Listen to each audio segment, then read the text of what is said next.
je n'ai rien commandé pour TOI, a dit mon mari, sa voix douce comme une gifle, pendant que lui et ses amis découpaient lentement leur steak de bœuf wagyu à 1000 $. J'étais assise là avec une assiette vide devant moi, sa maîtresse a pris la parole, la prochaine fois, apporte des encas. J'étais assise exactement là où il me voulait. Au bout de la table, là où la lumière n'arrivait pas, regardant Théodore, 38 ans, un homme avec un sourire destiné à conquérir les salles de conseil, mais ce soir l'utilisant pour me couper dans un morceau de viande qui pourrait nourrir une famille pendant une semaine, tandis que Sloan fermait à moitié les yeux en mâchant, puis se tournait vers moi avec une voix mielleuse et disait « Nathalie, tu devrais essayer cet endroit un jour », marquant une pause avec sa fourchette flottant. L'air avant d'arborer ce sourire cruel familier et d'ajouter « Oh, c'est vrai. J'avais oublié.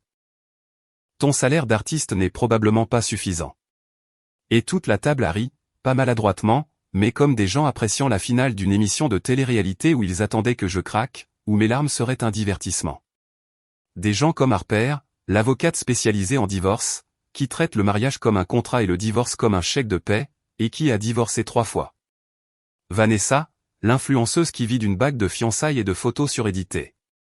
Thomas, le propriétaire d'une marque de style de vie sain qui publie principalement des photos de ses leggings à boutons. Et Nathan, oui, une femme nommée Nathan, qui travaille dans le capital investissement et parle de restructuration comme un prêtre parle de salut. Et puis il y avait Sloan elle-même, la version pure de la cruauté que Théodore essayait encore de cacher. Découpant son steak à 1000 $ avec un couteau en argent dans une robe valant le salaire mensuel de quelqu'un. Ses ongles peints d'un rouge si sombre qu'il ressemblait à du sang séché. Répétant, tu aurais vraiment dû apporter des encas. En insistant pour s'assurer que j'entende chaque goutte de mépris. Et ils ont tous ri de nouveau. Même un serveur près de la cuisine a laissé le coin de sa bouche tressaillir pendant que je fixais mon assiette vide, mon verre vide. Ma place vide au dîner d'anniversaire de mon propre mari. Et quelque chose a basculé dans ma poitrine. Pas de la douleur. J'étais trop engourdi pour la douleur. Pas un effondrement. Je m'étais effondré des mois auparavant quand la trahison a commencé à suinter à travers les fissures. C'était de la clarté. Parce que ce qu'il ne savait pas, c'est que je m'étais attendu à tout cela. Chaque regard, chaque mot, chaque rire, depuis 3 semaines, quand Théodore a dit qu'il voulait un petit dîner d'anniversaire intime avec des amis et m'a touché la main d'une manière qui signifiait autrefois l'intimité, mais qui ressemblait maintenant à une transaction destinée à me leurrer pour que je sois le public de leur spectacle. Et j'ai hoché la tête comme la femme essayant de s'accrocher à quelque chose de mort jusqu'à il y a 2 semaines, quand tout a été révélé et que je suis rentré tôt à la maison, espérant le silence, mais entendant plutôt la voix de Théodore flotter depuis la chambre, vive et excitée, comme quelqu'un qui planifie une farce, disant « Elle pense vraiment qu'elle est invitée. » Je lui ai dit « J'ai commandé pour elle. Ça va être hilarant. » Tandis que la voix de Sloan se déversait comme de l'huile sur le feu. « Tu ne la laisses rien manger, n'est-ce pas? Mon Dieu, Nathalie, assise là, ce serait tellement embarrassant. » Suivi du même rire que j'ai entendu ce soir, et Théodore ajoutant « Non, elle va juste s'asseoir là à nous regarder manger. Ce sera mieux. » Et Sloan a chanté au haut-parleur, c'est tellement méchant. Parfait pour ton anniversaire. Avant que les bruits de corps, de mouvements, de gémissements doux ne remplissent la pièce. Et je me tenais dans le couloir sombre de la maison qui nous appartenait autrefois à tous les deux, regardant la vérité s'étaler devant moi. Leurs paroles devenant la preuve de ce qu'ils pensaient resterait en l'air et ce que je ressentais n'était pas de la douleur mais du soulagement parce que je voyais enfin Théodore exactement tel qu'il était. Pas d'amour, pas de respect, pas une once de décence, juste du mépris habillé d'une eau de Cologne coûteuse et de jolis mots pour les étrangers. Et à ce moment précis, j'ai su exactement ce que je ferais, éteignant l'application d'enregistrement que j'avais activée dès que j'avais entendu des bruits étranges et sortant silencieusement de la maison. Donc, pendant les 2 dernières semaines, je me suis préparé, pas émotionnellement. Ces choses avaient été drainées de moi il y a longtemps, mais de manière pratique, froide, approfondie. Et j'ai passé des appels, envoyé des emails, pris des rendez-vous avec des avocats, sorti des contacts que j'avais gardés cachés dans des tiroirs poussiéreux pendant des années, déplacé de l'argent, séparé des comptes, fermé les cartes de crédit que Théodore utilisait pour dépenser de l'argent qui n'était pas le sien, collecté chaque facture frauduleuse, chaque note de frais qu'il falsifiait pour son entreprise, chaque reçu d'hôtel qu'il qualifiait de service client lors d'un voyage d'affaires. Et j'ai aussi appelé la compagnie automobile, ma voix si calme que même moi, je la reconnaissais à peine. Le G-Wagon est à mon nom, n'est-ce pas? Je veux qu'il soit saisi. Date, heure. Oui, reprenez-le simplement. Et ils ont accepté rapidement, comme s'ils s'attendaient à cet appel depuis le début.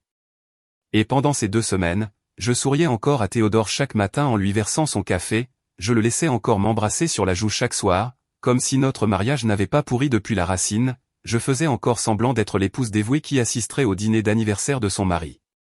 Et c'est exactement pourquoi je suis assise ici maintenant à cette longue table drapée de lin blanc avec l'assiette vide qu'ils ont mise pour moi.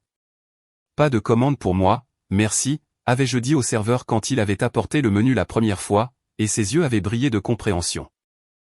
Peut-être avait-il déjà vu des gens comme moi, des gens oubliés à côté de la foule bruyante des nouveaux riches. Et il a fait un léger signe de tête et s'est éloigné.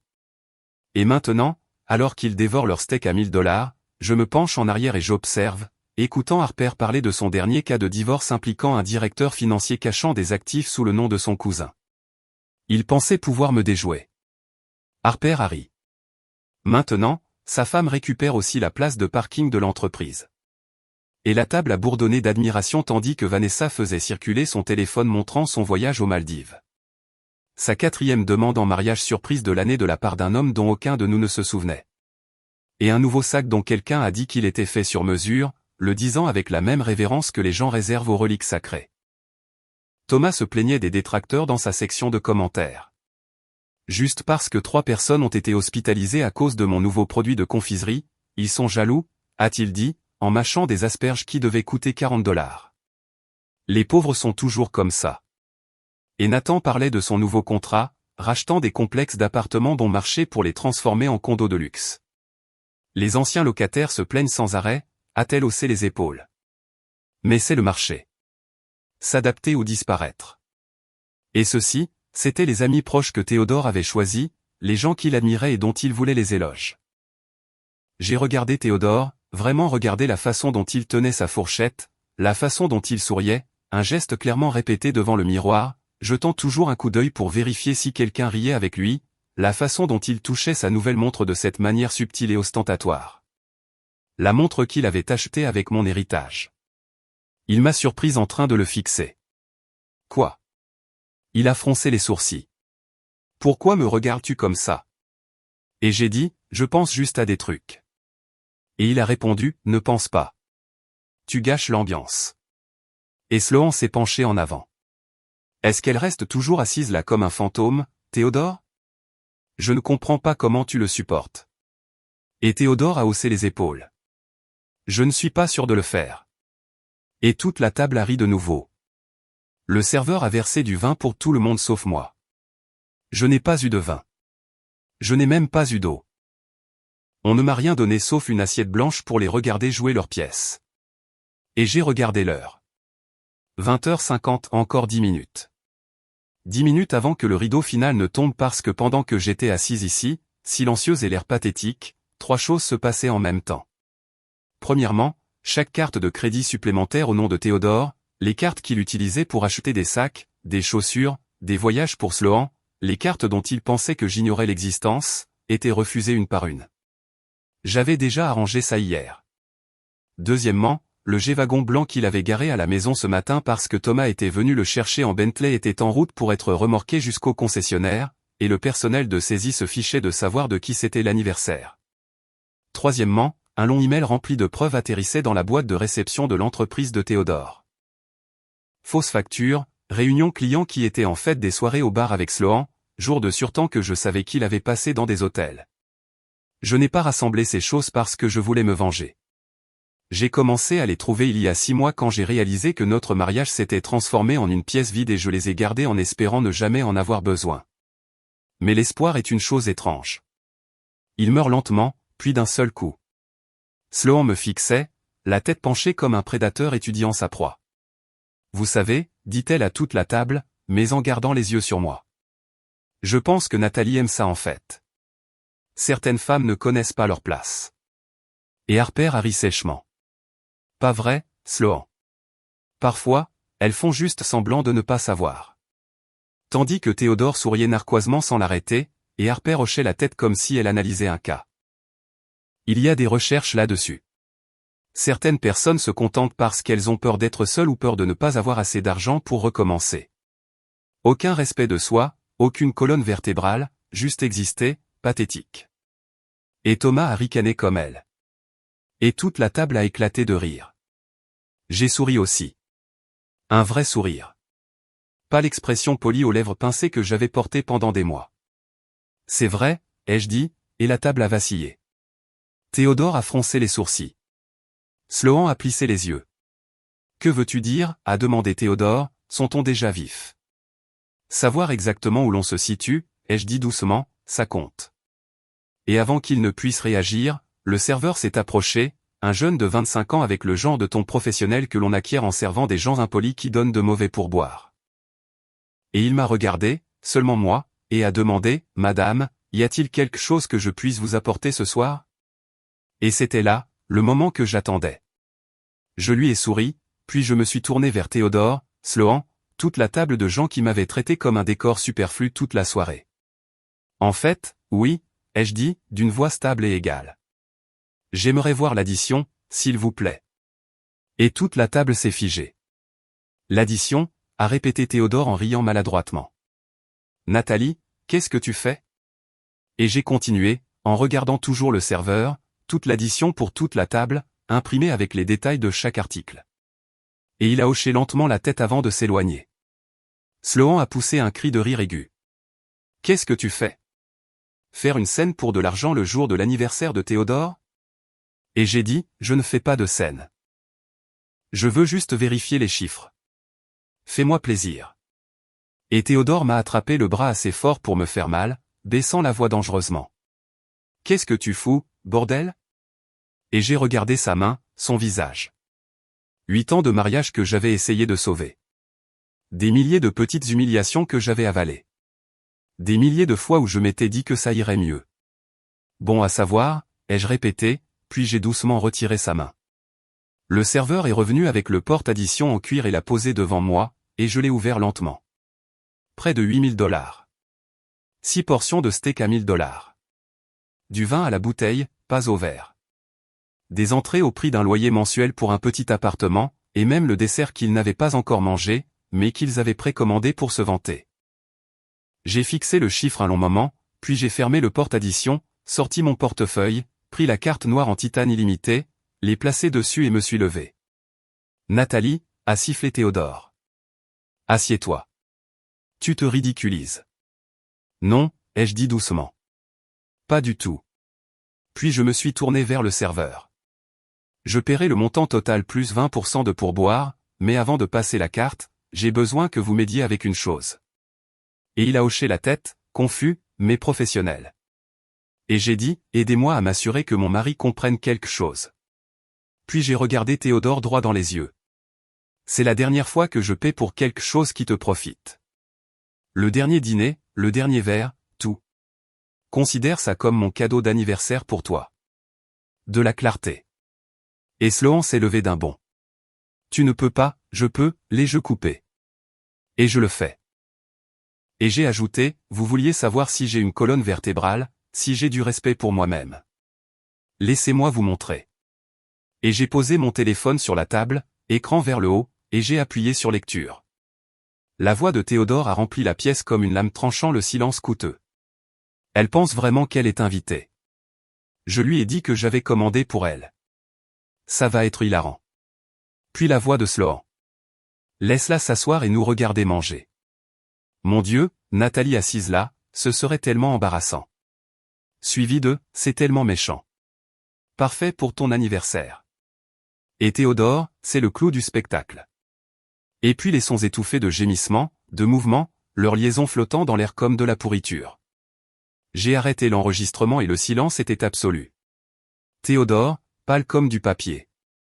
Sloan, l'air d'avoir été giflé. Toute la table, figée. Leur steak à $1 000 ayant soudain un goût de rien. Alors j'ai dit, en ramassant mon téléphone, je paierai pour ce dîner d'anniversaire. Chaque bouchée ridicule, chaque gorgée hors de prix. Considérez cela comme une compensation pour la performance. Et j'ai regardé le serveur. Passez la carte, s'il vous plaît, et ajoutez $1 000 de plus pour le pourboire. Vous le méritez. Et il a failli s'enfuir à cause de la tension. J'ai regardé Théodore une dernière fois. Joyeux anniversaire, ai-je dit. J'espère que ce cadeau est exactement ce que tu voulais. Puis je suis sorti du l'air dans la nuit fraîche de novembre sans regarder en arrière. Derrière moi, j'ai entendu Sloan crier de colère, Théodore appeler mon nom, toute la table plongeant dans le chaos. Mais j'étais déjà parti, et ce n'était que le début. L'air extérieur avait le goût de la liberté. Je me tenais sur le trottoir devant le Lair, le restaurant où je venais de dépenser près de 8 000 $ pour regarder mon mari, ses amis et sa maîtresse me traitaient comme si je n'avais jamais existé. Et j'ai inhalé l'air de novembre comme si c'était la première vraie bouffée que je prenais depuis des années. Mon téléphone vibrait sans arrêt.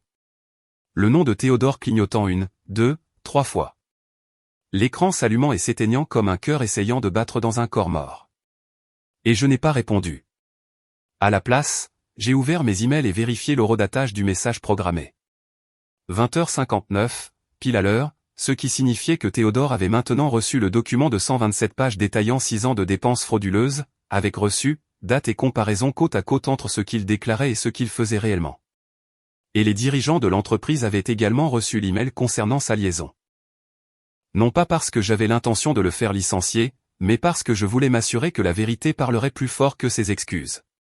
Ma voiture était garée à 3 pâtés de maison exprès parce que je savais que j'aurais besoin de cette marche, de ce moment de calme pour laisser l'adrénaline retomber.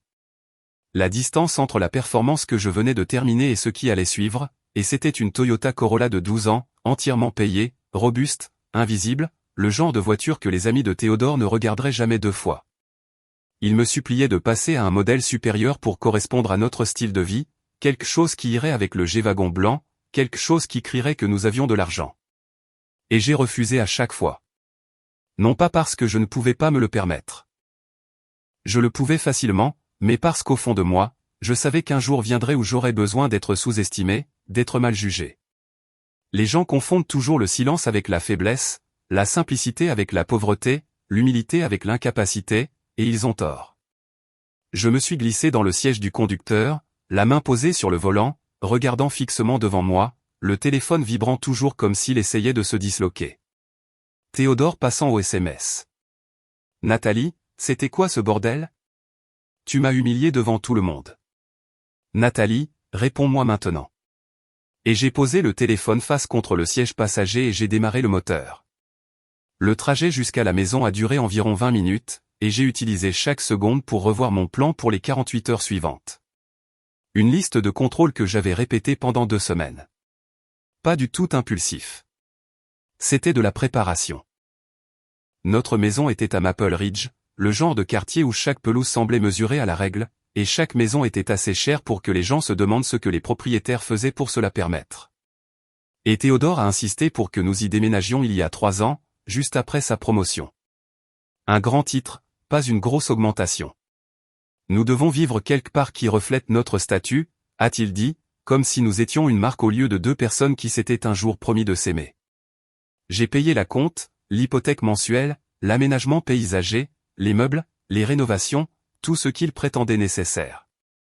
J'ai tout payé pendant qu'il utilisait son salaire pour maintenir l'illusion que nous étions plus riches que nous ne l'étions. La maison était sombre quand je suis arrivé. La place où le G-Wagon blanc aurait dû être était complètement vide, la société de saisie ayant bien fait son travail, et l'email de confirmation arriverait dans l'heure. Je n'ai allumé qu'une seule lumière, la lampe de bureau dans le petit bureau à côté de la cuisine.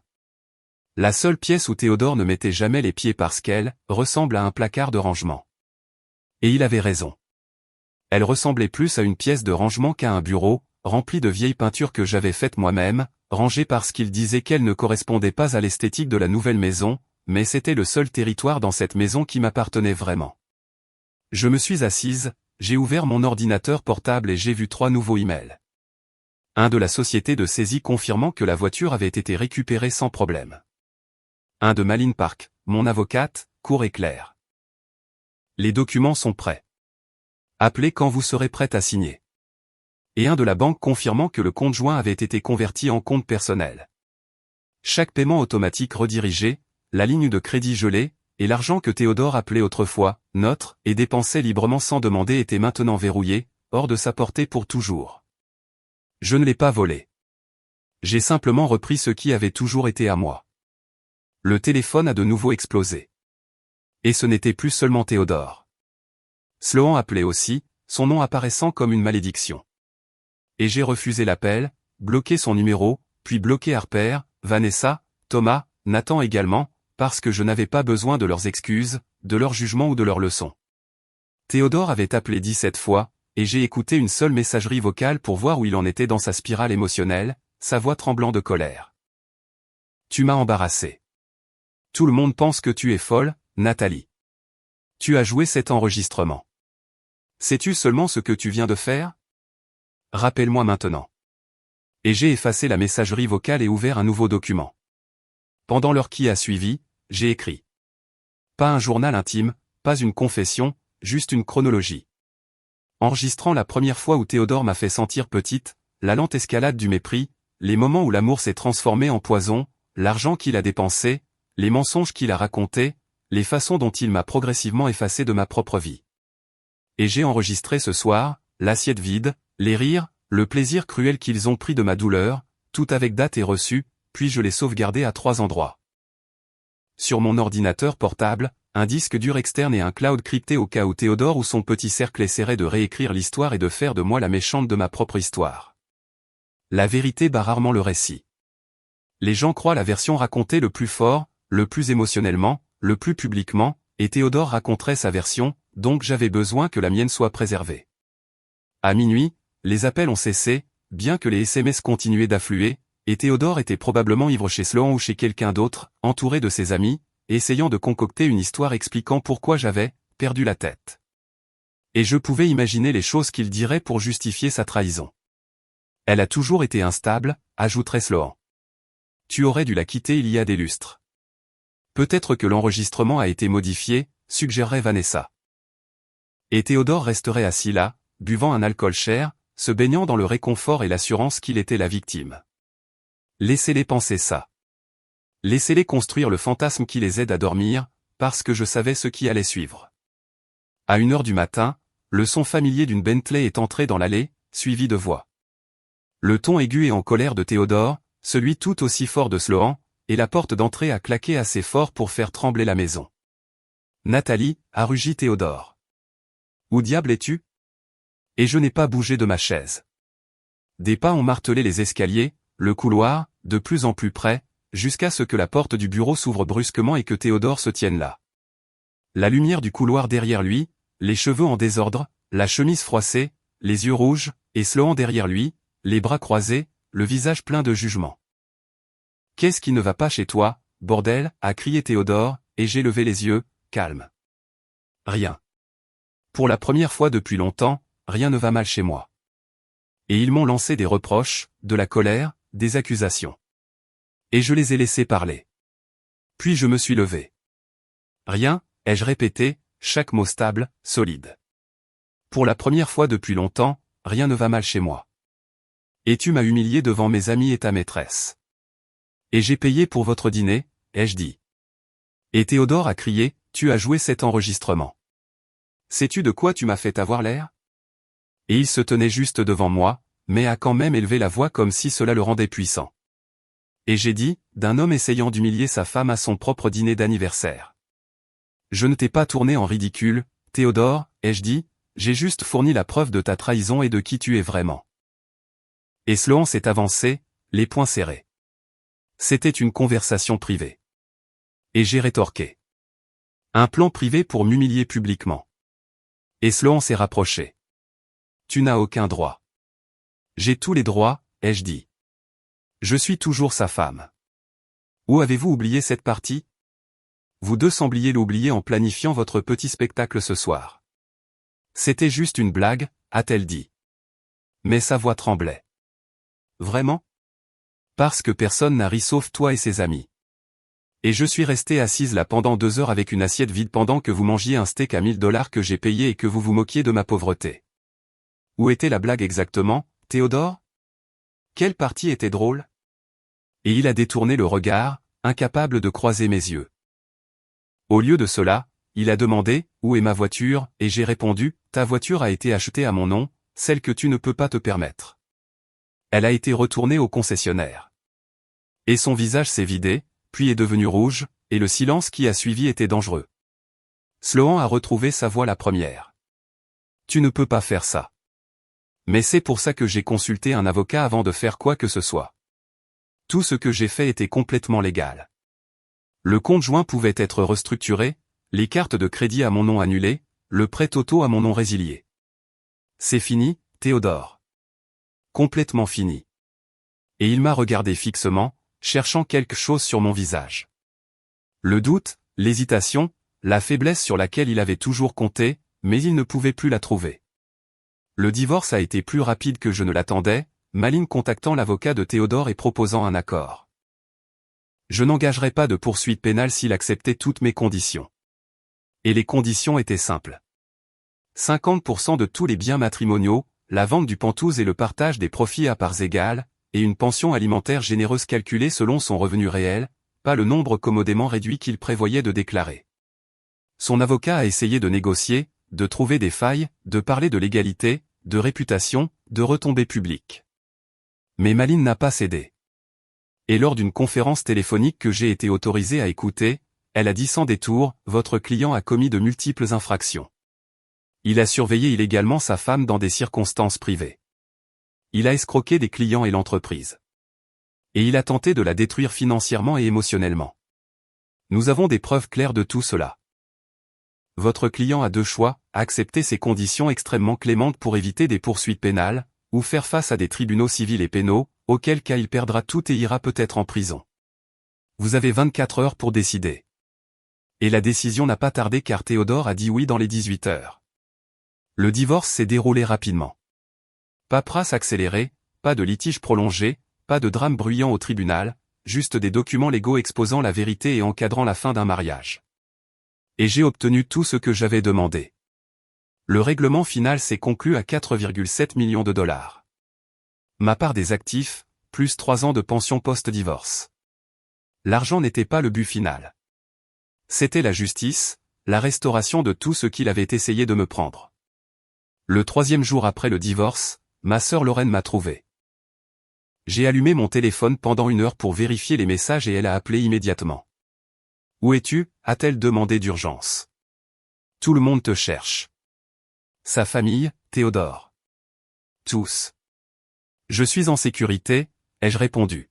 « C'est tout ce que tu as besoin de savoir. »« Nat, ce que tu as fait. » Elle a marqué une pause. « J'ai tout entendu. »« Ce qu'il t'a fait ?» Sa voix s'est brisée et elle est restée silencieuse un moment. « Est-ce que ça va ? Vraiment ? » J'irai bien, ai-je dit, et je le croyais.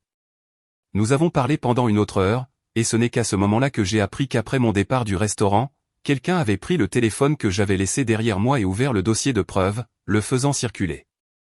Personne ne sait qui l'a fait fuiter. Mais maintenant, même si Théodore et moi étions divorcés, sa réputation était déjà ruinée. Il a essayé de la sauver, mais a échoué. Trop de gens en avaient trop vu. J'ai ressenti quelque chose. Pas de la satisfaction, pas de la vengeance, quelque chose de plus froid, de plus propre, de la justice. Il s'est détruit lui-même, ai-je dit, avec les personnes même en qui il avait confiance. Et Théodore a continué de chuter. Son entreprise l'a licencié immédiatement et a demandé des dommages et intérêts pour les factures frauduleuses. Les clients qui l'avaient escroqué se sont manifestés, exigeant justice et déposant leur propre plainte. Un compte aux îles Caïmans a fait surface dans ses déclarations de revenus, provoquant une enquête de l'IRS pour évasion fiscale. Et Wilma, quelqu'un qui était autrefois son ami et qui l'a plus tard publiquement condamné, est apparu sur les chaînes de télévision avec des preuves et des accusations, anéantissant toute trace de sympathie qu'il aurait pu avoir, le transformant en une histoire édifiante. Un excellent exemple de la façon dont l'ambition pourrie en cruauté finit toujours par se dévorer elle-même. J'ai commencé la thérapie un mardi matin, me réveillant avec un mal de tête familier et une oppression dans la poitrine qui donnait l'impression que quelqu'un me serrait les côtes. Et le bureau du docteur Klein se trouvait dans une rue calme, une légère odeur de lavande s'échappant d'un diffuseur d'huile, le canapé en cuir si doux qu'au moment où je me suis assise, j'ai senti que je m'y enfonçais. Pendant la première séance, je suis restée assise, les mains agrippées au bord du coussin, les yeux fixés sur le parquet en bois brillant, reflétant mes converses usées. Je ne sais pas par où commencer, ai-je murmuré, ma voix tremblant comme si les mots étaient quelque chose de fragile. Le docteur Klein a offert un petit sourire, sa voix chaude comme une tasse de thé en hiver. commencez là où vous vous sentez le plus en sécurité. Peut-être avec la peur que vous portez. Et je lui ai tout raconté, les fêtes où je me ratatinais derrière Théodore, comment ma bouche devenait sèche chaque fois que je devais parler à ses amis, la panique qui me submergeait comme une vague chaque fois que je pensais à affronter le monde. Mon corps réagissait, le cœur battant, des sueurs froides, les membres s'engourdissant comme s'ils étaient gelés. Et elle a écouté, prenant des notes avec un stylo qui faisait un doux cliquetis contre son carnet, puis a levé les yeux. « Nathalie, dit-elle lentement, ses yeux voyant à travers la carapace que j'avais construite. Votre peur des gens n'est pas une maladie. C'est la réponse rationnelle de votre corps à une trahison et une manipulation prolongée. Vous avez vécu dans un environnement où chaque mot pouvait être transformé en arme, chaque geste jugé. Votre corps vous protège. Il dit, ne fais pas confiance. Ne t'ouvre pas, et je suis restée assise là, les larmes roulant chaudes et salées sur mes joues. Et pour la première fois, je n'ai pas eu honte de pleurer. C'était comme de la pluie lavant la poussière accumulée. Alors, qu'est-ce que je fais, ai-je demandé, la voix brisée.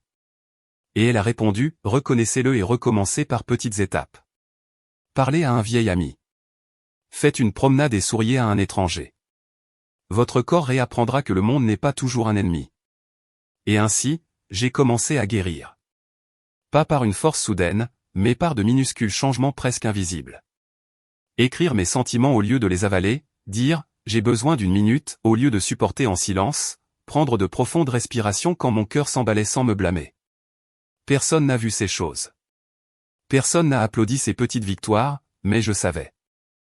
Chaque respiration stable était un morceau de moi-même qui revenait. Un morceau qui n'était plus écrasé par la main invisible nommée Théodore. J'ai commencé à me reconstruire, et pendant le mariage, j'avais rétréci petit à petit, comme une terre rongée par la mer, restant silencieuse pour que Théodore puisse gonfler son ego, éteignant mes propres besoins pour qu'il ne s'énerve pas, m'excusant simplement d'exister. Maintenant, j'avais enfin l'espace pour me souvenir de qui j'étais avant lui et de qui je pouvais devenir après l'avoir quitté. Et je suis revenu à la peinture, la chose que j'aimais autrefois. La chose qui avait vendu quelques pièces auparavant, avant que je n'arrête pour des raisons que je ne voulais pas me rappeler. Dans mon petit nouvel appartement, j'ai installé un chevalet, simple, imparfait, et j'ai commencé à déverser tout ce qui s'était brisé en moi. Forme sombre, couches grattées, femmes renaissant de leurs cendres, yeux, portes se fermant. Une galeriste a vu mon travail lors d'une exposition de groupe et s'est tenue devant ma peinture si longtemps que j'ai cru qu'elle attendait quelqu'un, et elle a dit, c'est réel. Douloureux mais nécessaire. Les gens ont besoin de voir ça. 6 mois après le divorce, ma première exposition solo a ouvert et je l'ai appelée « L'assiette vide », chaque pièce tournant autour du fait d'être ignorée, trahie, diminuée et reconquise. Et le soir du vernissage était si bondé que j'avais l'impression de rêver. Et à la fin de la nuit, toute l'exposition avait été vendue. Les critiques l'ont qualifiée d'« exploration chirurgicale en couleur de la violence émotionnelle et de la rage silencieuse des femmes », mais je l'ai appelée guérison. 1 an après cette nuit d'anniversaire, j'ai revu Théodore. Pas exprès. J'étais assise dans un café à Brooklyn, attendant de rencontrer la galeriste pour un nouveau projet, quand il est entré. Il avait mauvaise mine. Les costumes de luxe avaient disparu, juste un jean froissé et une chemise. Plus mince, grisonnant, creusé comme si quelque chose l'avait vidé, ayant l'air d'avoir au moins 10 ans de plus. Nous nous sommes vus à travers la pièce. Puis il s'est approché. Nathalie. Théodore, ai-je dit d'un ton plat.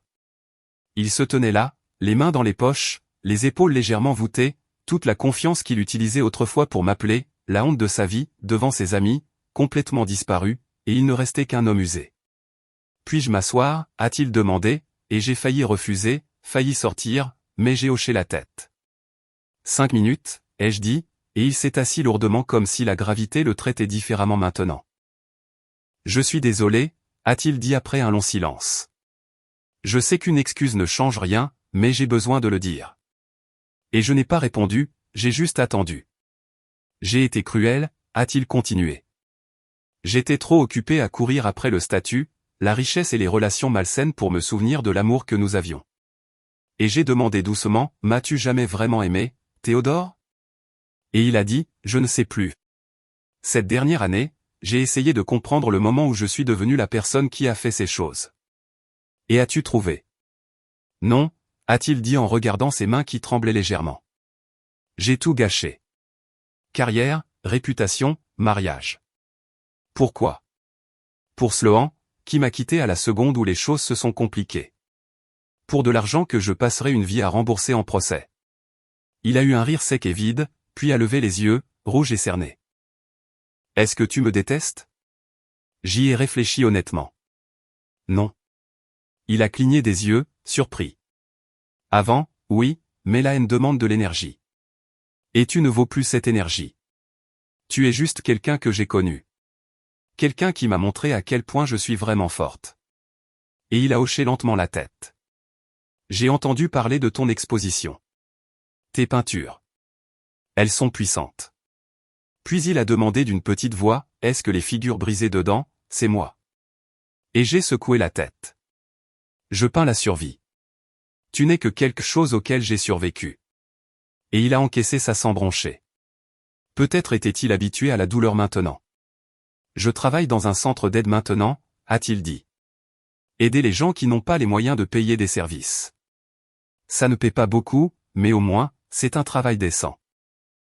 Peut-être que dans quelques années, si j'ai de la chance, je recommencerai, j'essaierai de reconstruire ma vie. Bonne chance, ai-je dit en me levant. Mais 5 minutes étaient écoulées. Il s'est levé aussi. Nathalie, je sais que je ne mérite pas le pardon, mais peut-être un jour. Non, ai-je coupé. Nous ne devrions plus nous revoir. Et je me suis retourné pour partir quand il a appelé après moi. Nathalie, quoi qu'il arrive, je suis content que tu sois devenue ce que tu es. Et je l'ai regardé une dernière fois. L'homme qui m'avait trahi, qui avait ri de ma douleur, maintenant debout là, petit, fané, insignifiant pour ma vie. Et puis je suis sorti dans la lumière du soleil d'automne, si vive qu'elle en était presque douloureuse. 1 an plus tard, j'étais dans mon nouvel atelier, un vrai atelier, pas seulement un coin d'un appartement loué, en train de mettre la dernière touche à une nouvelle peinture, quand mon téléphone a sonné. C'était Lorraine. Je suis là, ai-je dit, en tenant le téléphone entre mon épaule et mon oreille tout en mélangeant de la peinture. Quoi de neuf? Et elle a dit, je voulais juste savoir si tu venais dîner dimanche. Pour rien au monde, ai-je ri. Comment vont les enfants? Et nous avons parlé quelques minutes de son travail, de petites choses ordinaires que je n'avais jamais eu la place d'apprécier. Depuis le divorce, notre relation s'était tellement améliorée. Et Lorraine a dit qu'elle avait l'impression d'avoir enfin retrouvé la sœur que Théodore avait gardée cachée pendant tant d'années. J'ai raccroché et j'ai reculé pour regarder la peinture que je venais de terminer. Et elle était différente de mes œuvres précédentes. Plus lumineuse, contenant encore des ombres parce que je peindrai toujours des ombres.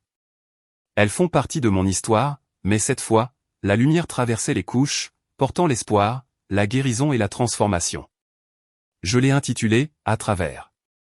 Et la galeriste qui a découvert mon travail la première voulait organiser une autre exposition solo axée sur la reconstruction, sur qui nous devenons lorsque nous refusons de nous laisser briser par la vie. J'avais aussi un nouveau petit ami, Matteo. Gentil, drôle, ne sachant rien de mon passé, sauf que je suis une artiste qui aime les lattes au lait d'avoine. Et nous avions eu 3 rendez-vous jusqu'à présent, et je prenais les choses lentement, réapprenant à faire confiance. Mais c'était bien, facile. Je n'étais plus la femme assise à table regardant les autres manger. Cette femme est morte cette nuit-là et quelqu'un de plus fort est né de ses cendres. Je n'avais plus de crise de panique. L'ancienne anxiété n'était plus que de douces vagues que je pouvais remarquer mais dans lesquelles je ne me noyais plus. Je dormais. Je riais plus. Je faisais confiance à ma propre intuition. Et des décombres, j'ai construit une nouvelle vie. Parfois, je me souvenais de ce dîner d'anniversaire, du moment où j'ai posé le cadeau devant lui et vu son visage s'effondrer, mais c'était exactement ce qu'il méritait et cela m'a libéré. Je n'étais plus l'ex-femme de Théodore. J'étais Nathalie Morrison, une artiste, une survivante, quelqu'un qui a refusé d'être brisé. Je me suis retourné vers la peinture et j'ai ajouté les dernières touches lumineuses qui donnaient l'impression que la lumière venait de ma propre poitrine. Et demain, je retrouverai Matteo. Nous boirions un café et parlerions de choses simples. De livres, de musique, d'architecture que nous aimions tous les deux.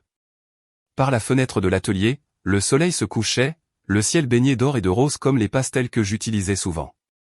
Et j'ai posé mon pinceau, je me suis lavé les mains et je me suis préparé pour une promenade. En verrouillant la porte de l'atelier, je me suis arrêté devant le miroir. Et la femme qui me regardait était en bonne santé, entière, radieuse, et j'étais fier d'elle. Plus que toute vengeance, plus que toute justice. C'était le plus grand cadeau que je m'étais fait. J'ai survécu. Je me suis épanoui. Je suis devenu une version de moi-même que même mon ancien moi n'aurait pas osé rêver. J'ai souri à mon reflet, puis je suis sorti dans le soir, laissant le passé exactement où il devait être. Derrière moi, reconnu, mais ne me définissant plus. Remémoré, mais ne me limitant plus. L'avenir était à moi maintenant et il serait lumineux. Et si vous êtes resté avec moi jusqu'à la fin, merci. Et si cette histoire a touché quelque chose en vous, laissez un commentaire sur ce que vous voulez recommencer. Et si vous voulez m'accompagner dans les prochains voyages de Renaissance, cliquez sur « S'abonner » et nous nous retrouverons dans la prochaine histoire.